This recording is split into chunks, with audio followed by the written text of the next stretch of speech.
Hello friends, তোমাদের সবাই রিকোয়েস্টে পোলাওয়ের রেসিপি নিয়ে চলে এসেছি। গোবিন্দভোগ চালটাকে ভালো করে ধুয়ে জল ঝরতে রেখে দিলাম। জল ভালো মতো ঝরে গেলে তার মধ্যে দিয়ে দেবো পরিমাণ মতো ঘি, হলুদ, লবঙ্গ, তেজপাতা, এলাচ। ভালো করে সেগুলোকে মিক্স করে নিতে হবে। তোমরা এত কম সময়ের মধ্যে আমার ভিডিওতে এত ভালোবাসা দিয়েছো, তার জন্য অনেক অনেক অনেক অনেক ধন্যবাদ। Thank you so much. তোমরা চাইলে আমাকে ভালো ভালো নতুন নতুন রেসিপি সাজেস্ট করতে পারো। আমি ঘরে অবশ্যই ট্রাই করে দেখবো তোমরা বললে পরে।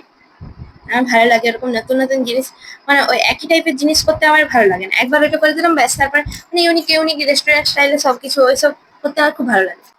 ভালো করে মেখে নেওয়া হয়ে গেলে এখানে আমরা ড্রাই ফ্রুটস গুলো ভাজার জন্য পরিমাণ মতো ঘি দিয়ে তাতে ড্রাই ফ্রুটস গুলো দিয়ে দেবো। আমি এখানে যেগুলো ঘরে ছিল সেই ড্রাই ফ্রুটস গুলো দিয়েছি, যেমন কিচমিচ দিয়েছি, কাজু দিয়েছি।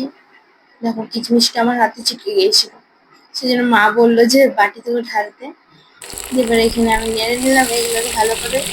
বেশি ভাজা চলবে না, হালকা করে ভাজতে হবে, বেশি লাল লাল করো না, কারণ তো এটার সাথে আবার ভাজির সাথে যাবে সিদ্ধ হতে বা শুধু পোলাওয়ের সাথে। এরকম মা এখানে তুলে দিচ্ছে, আমার ছিটকে যাচ্ছিল, ভয় লাগছিল, ওই জন্য মা তুলে নিলাম।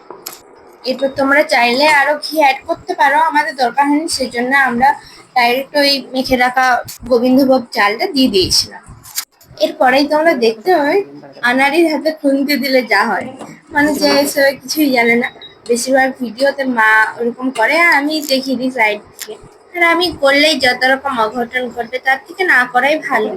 হ্যাঁ, আমার এইটা কিন্তু ব্যাপক লাগলো যে যতটা পরিমাণ চাল দেবে তার ডবল পরিমাণ দেবে। যেমন আমরা এখানে দিয়েছিলাম 1 কাপ চাল, তো আমরা দিয়েছিলাম 2 কাপ মতো।